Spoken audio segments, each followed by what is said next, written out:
sur les chemins de la transition. Notre région capitale concentre 12 millions d'habitants et de nombreuses activités sur un très petit territoire. L'Île-de-France fait face à de nombreux enjeux environnementaux. L'adaptation est devenue aujourd'hui une urgence.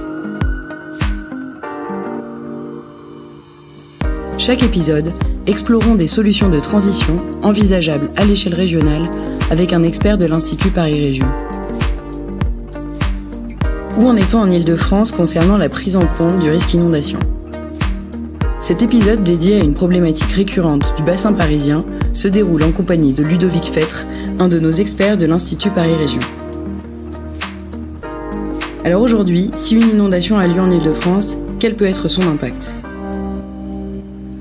Alors je crois que la première approche, c'est rappeler qu'il n'y a pas une inondation, mais des inondations. En tout cas pour le territoire francilien, on peut parler à la fois d'inondations par ruissellement, qui sont souvent liées à des crues d'orage, par exemple, des pluies intenses sur des territoires relativement restreints, qui peuvent se produire beaucoup plus régulièrement. En tout cas, on connaît des épisodes chaque année, mais qui vont avoir finalement des impacts relativement locaux. Et donc, le deuxième risque d'inondation, c'est une inondation, ce qu'on appelle par débordement, à l'exemple des grandes crues qu'on a pu connaître historiquement, par exemple en 1910 ou en 1955 en Île-de-France, ou plus récemment en 2016 ou en 2018. C'est des inondations des grands cours d'eau qui irriguent le territoire francilien, donc c'est à la fois la Seine, la Marne, l'Oise, le Loing, qui se traduisent peut-être par des phénomènes un petit peu différents. C'est à la fois des phénomènes de très grande ampleur, qui vont toucher plusieurs milliers, voire dizaines de milliers d'hectares, qui pour certaines vont s'étendre à l'échelle du bassin de la Seine. Je pense notamment à une grande inondation de ce cours d'eau.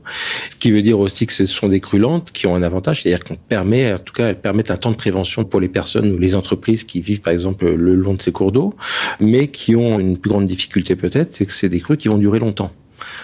Si on prend référence des crues de 1910, par exemple, c'était une crue qui a duré 2 mois, 15 jours pour la montée des eaux, presque 5 semaines pour la décrue. Et donc, ce facteur temps est tout à fait important dans la question de la vulnérabilité, dans la question des dommages aujourd'hui à l'échelle d'un vaste territoire. Donc, par rapport à ce risque d'inondation, effectivement, aujourd'hui, on considère qu'une inondation majeure de la Seine, c'est peut-être le principal risque naturel, même à l'échelle métropolitaine. C'est-à-dire que c'est considéré comme la principale catastrophe qui pourrait survenir sur notre territoire. Et c'est lié à plusieurs facteurs. On évoque souvent la vulnérabilité de l'agglomération parisienne. Elle est liée à différents enjeux. Le premier, c'est évidemment la très forte concentration sur un territoire limité de population, d'emplois, d'infrastructures.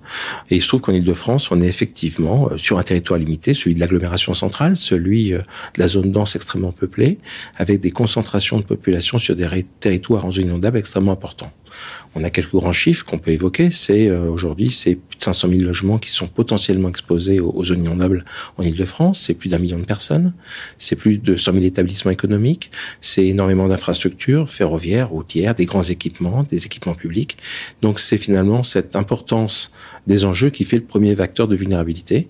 Deuxième facteur de vulnérabilité, qui est finalement le corollaire de ce premier, notamment sur l'importance et la densité des populations potentiellement concernées, c'est un enjeu, à mon avis, très important de gestion de crise. C'est comment gère-t-on plusieurs centaines de milliers de personnes. Alors évidemment, j'évoquais 1 million de personnes à l'instant.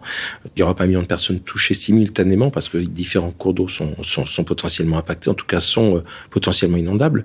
Mais si on prend que l'axe Seine, qui est le plus important, c'est entre 500, 600, 700 000 personnes qui vivent potentiellement dans ces zones inondables.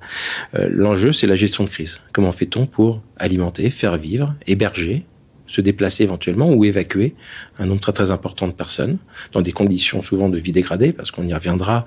Il y a aussi des enjeux, par exemple, d'absence d'électricité, d'eau potable, d'assainissement. Et donc là, on a des enjeux extrêmement importants dans ce domaine. Et au regard du nombre de personnes concernées, c'est certainement un enjeu extrêmement lourd. Donc, ce qui fait finalement aussi la vulnérabilité de l'agglomération parisienne plus particulièrement, c'est finalement sa dépendance au réseau et aux infrastructures. Toutes les grandes métropoles, aujourd'hui, c'est peut-être une des caractéristiques de ces métropoles, c'est de fonctionner en réseau, en infrastructure. Elles dépendent pour leur fonctionnement à la fois d'abord des réseaux énergétiques, qui sont tout à fait indispensables, et je pense en premier lieu à l'électricité, qui est un élément extrêmement important.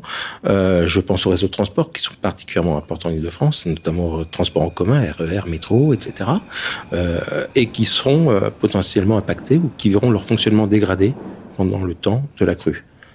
Aujourd'hui, on sait que, et on n'a pas besoin d'atteindre la crue centennale, même une crue d'occurrence cinquantennale, donc une chance sur 50 de se produire chaque année, on arrête très vite le réseau RER.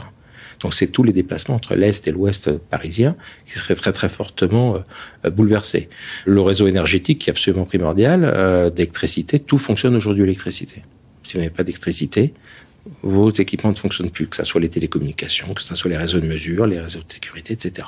Donc on a des enjeux extrêmement importants et aujourd'hui on sait par exemple que s'il y avait une inondation majeure, l'impact des fragilités électriques, et j'évoquais tout à l'heure 1 million de personnes qui se vivent potentiellement en zone inondable en Île-de-France, c'est presque 2 millions de personnes qui vivent en zone de fragilité électrique par rapport à une crue majeure d'occurrence centrale. Donc c'est tout à fait considérable. Le troisième point peut-être de cette vulnérabilité aussi, enfin il y en a 2 autres. L'Île-de-France, l'agglomération parisienne s'est construite dans son organisation, dans son fonctionnement urbain sur des grandes infrastructures. Je pense au traitement des déchets. Par exemple, on a 3 grandes installations de traitement des déchets d'incinération aux portes de Paris qui gèrent finalement les déchets de plusieurs dizaines de millions d'habitants. Elles sont toutes potentiellement en zone inondable. Ça ne veut pas dire qu'elles seront toutes affectées, mais elles ne fonctionneront pas ou elles fonctionneront en mode dégradé. Donc on a tout de suite un impact sur finalement toute la gestion des déchets à l'échelle de l'agglomération. De la même façon, une grande partie de l'eau potable aujourd'hui qui est mobilisée pour approvisionner l'Île-de-France et notamment la zone centrale, ce sont des grandes usines de production d'eau potable qui sont installées le long de la Seine, de la Marne, de l'Oise, qui elles aussi seront potentiellement touchées par une grande inondation. Donc se pose le problème de la distribution de l'eau et de l'alimentation. Donc on a des enjeux autour de ces grands équipements. Il y a aussi des enjeux autour de grands équipements de services publics, des hôpitaux, de l'enseignement qui peuvent être aussi impactés. Et puis, il y a quelque chose qui est peut-être encore plus particulier, en tout cas, qui participe à la vulnérabilité du territoire, c'est que tous les grands réseaux aujourd'hui, ce qu'on appelle des réseaux d'importance vitale, donc c'est la téléphonie, c'est l'énergie, c'est l'eau potable, c'est l'assainissement, fonctionnent en réseau, en interdépendance.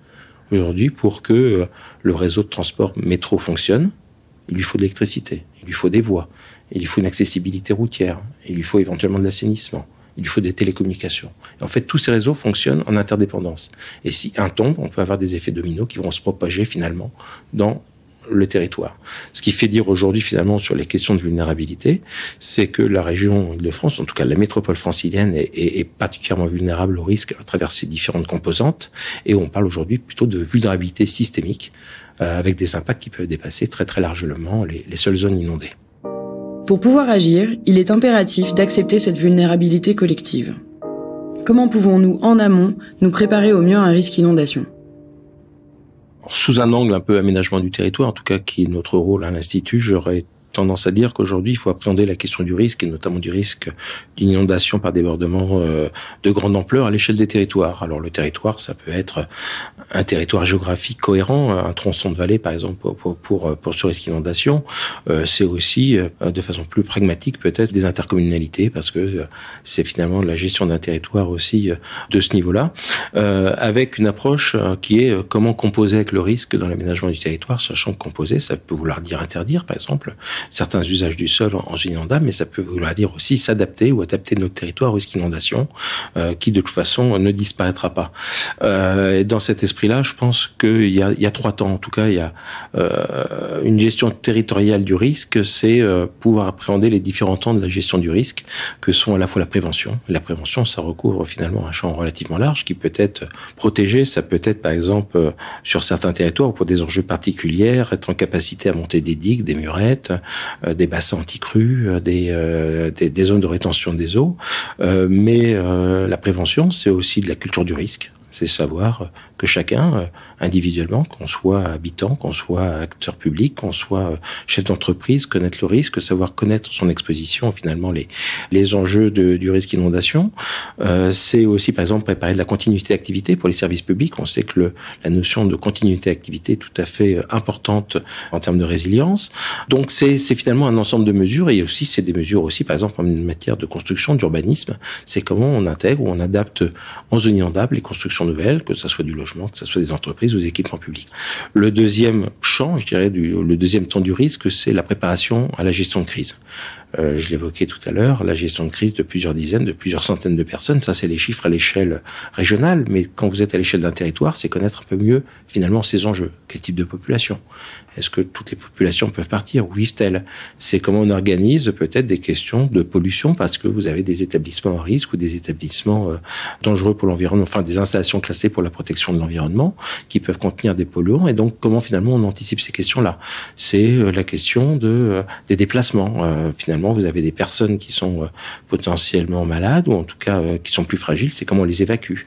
On a aussi des populations plus sensibles que sont les EHPAD, les personnes dans les hôpitaux, dans les centres de santé. Donc voilà, cette question de la gestion de crise, elle s'anticipe. C'est-à-dire que c'est pas le jour où vous avez l'événement, pour être le plus efficace possible, il faut déjà avoir répertorié, il faut déjà connaître un petit peu tous ces éléments-là. Et puis, il y a, je dirais maintenant, le temps, qui est un peu nouveau, finalement, qui, dans l'analyse de la vulnérabilité des territoires, en tout cas dans l'analyse de la gestion des risques, prend une dimension un peu plus nouvelle, en tout cas un peu plus récente, c'est le retour à la normale. Le retour à la normale, c'est comment s'organise-t-on après un tel événement pour faire repartir un territoire le plus rapidement possible dans des conditions le plus proches possible de ce qu'on avait avant. Comment va faire-t-on fonctionner des assurances sur plusieurs centaines de milliers de logements ou d'habitations ou de biens? C'est la question, par exemple, des déchets. On sait aujourd'hui, et l'exemple de 2020 des inondations en Belgique ont montré les volumes tout à fait considérables de déchets qui ont pu être produits par inondation avec une autoroute des déchets qui faisait 9 km de long. On aura des enjeux tout à fait similaire avec le nombre de populations potentiellement impactées en Île-de-France ou de biens potentiellement impactés. C'est comment on anticipe et comment on prépare finalement les gestions de ces déchets post-crise. C'est la continuité d'activité des écoles, de l'enseignement. Comment prépare-t-on finalement le retour à la normale? La notion de service public est tout à fait fondamentale. On l'a vu avec des grandes catastrophes, que ça soit la Nouvelle-Orléans, que ça soit avec Irma plus récemment aux Antilles. Pour faire repartir un territoire, il faut qu'il y ait des services publics et que ces services publics puissent rendre finalement leur service. Et donc, c'est par exemple l'enseignement, c'est par exemple la santé. Et donc, si tous ces éléments-là n'ont pas été anticipés, ça devient extrêmement compliqué. Donc, je dirais que c'est le premier point, c'est finalement aborder ces questions du risque finalement dans leur globalité, ce qui finalement revient à intégrer peut-être la question du risque dans toutes les politiques publiques qui sont menées à l'échelle des territoires, dans toutes les compétences, que ça soit à l'échelle d'une commune en matière d'enseignement ou d'une interco au regard de peut-être de ses compétences en matière de développement économique ou d'environnement. Donc, en tout cas, c'est comment on intègre cette question du risque dans les différentes politiques publiques menées à l'échelle des collectivités. Le deuxième point, c'est comment on aborde la question aux différentes échelles. Différentes échelles de l'aménagement, c'est la construction. Finalement, comment on adapte la construction en fonction de la typologie ou de l'usage du bâtiment à la question du risque inondation. On ne va pas construire de la même façon peut-être un logement ou une école ou une entreprise. C'est comment on réfléchit sur la question à l'échelle de l'aménagement d'un quartier, où là on va intégrer un peu plus la question des flux, des passages, des réseaux qui peuvent faire vivre ce quartier et de leur fragilité. Nous avons parlé de prévention. Dans ce cadre, si on ne peut pas empêcher une inondation, quelles solutions existent pour diminuer son impact ? Concernant les solutions, en tout cas, évidemment, en matière de gestion du risque, ou en tout cas de prévention du risque, on a des mesures structurelles. J'évoquais les digues et les murettes, mais dans une approche beaucoup plus solidarité amont-aval, finalement, entre les territoires urbains qui sont souvent les plus exposés, enfin, en tout cas sur lesquels pèsent les enjeux les plus importants, et dans une approche grand territoire. Il y a aussi les territoires ruraux qui nous entourent. L'Île-de-France, c'est une zone centrale, mais c'est aussi des grandes vallées beaucoup plus rurales. Je pense à la vallée de la Marne, la vallée de la Seine, très en amont de Paris. Et c'est ce qu'on pourrait renvoyer finalement à la question des solutions fondées sur la nature. C'est finalement la valorisation, la protection des zones ou des champs d'expansion des crues, qui sont des zones naturelles aujourd'hui, qui sont susceptibles, en tout cas qui peuvent accueillir le débordement face à une crue majeure, sont des investissements beaucoup moins lourds souvent que des digues et des murettes. Et c'est des éléments tout à fait essentiels aujourd'hui de la protection, de la prévention des crues à l'échelle des grands territoires. Donc il faut absolument aujourd'hui les valoriser, les reconnaître, empêcher qu'elles soient éventuellement urbanisées, mais aujourd'hui c'est quelque chose qui est très bien fait, notamment en Île-de-France par les plans de prévention des risques d'inondation qui protègent ces zones, mais il faut aussi les aménager, les valoriser éventuellement pour qu'elles puissent maintenir leur capacité finalement de réduction de la vulnérabilité à l'échelle régionale. Et de la même façon, si on évoque les solutions fondées sur la nature, on peut penser par rapport à l'autre phénomène d'inondation qui est susceptible de concerner notre territoire, que sont les inondations par ruissellement. L'objectif, c'est finalement de désimperméabiliser peut-être sur certains territoires, en tout cas de augmenter les capacités d'infiltration aujourd'hui des sols sur des zones qui sont très imperméabilisées, notamment en zone dense, et faire en sorte aujourd'hui que la nature puisse permettre finalement offrir des solutions pour limiter les ruissellements dans les zones les plus urbanisées. La question du risque inondation aujourd'hui est étudiée. On a acquis une connaissance de plus en plus importante de la vulnérabilité. On a mis en évidence à travers des travaux faits par de multiples acteurs. C'est les services de l'État, c'est les services par exemple de la préfecture de police en matière de gestion de crise, c'est aussi un certain nombre de collectivités, des organismes techniques aussi, ou des gestionnaires de grands barrages réservoirs qui aujourd'hui permettent aussi de limiter peut-être les inondations en Île-de-France. Pour autant, on n'empêchera jamais aujourd'hui une grande inondation. On n'a pas les moyens de protéger. D'où l'importance finalement d'anticiper, de connaître. On parle beaucoup de résilience aujourd'hui dans tous nos propos, dans tous nos discours, cette capacité finalement à revenir à la normale le plus rapidement possible après un choc, c'est une valeur qui, en tout cas c'est un mot qui porte de nombreuses valeurs d'anticipation, de partage de l'information, de connaissance, d'innovation peut-être. J'ai l'habitude de dire que le premier pas de la résilience, c'est d'abord comprendre et connaître nos vulnérabilités individuelles et collectives. Et je crois qu'il faut absolument aujourd'hui, dans ce domaine, par rapport à ce risque majeur, savoir l'anticiper, s'y préparer pour finalement réduire au maximum les impacts de ce risque sur notre territoire. Retrouvez les principaux constats et enjeux environnementaux auxquels fait face l'Île-de-France dans notre ouvrage Environnement en Île-de-France, diagnostic et enjeux, disponible sur notre site institutparisregion.fr et dans le prochain épisode du podcast sur les chemins de la transition.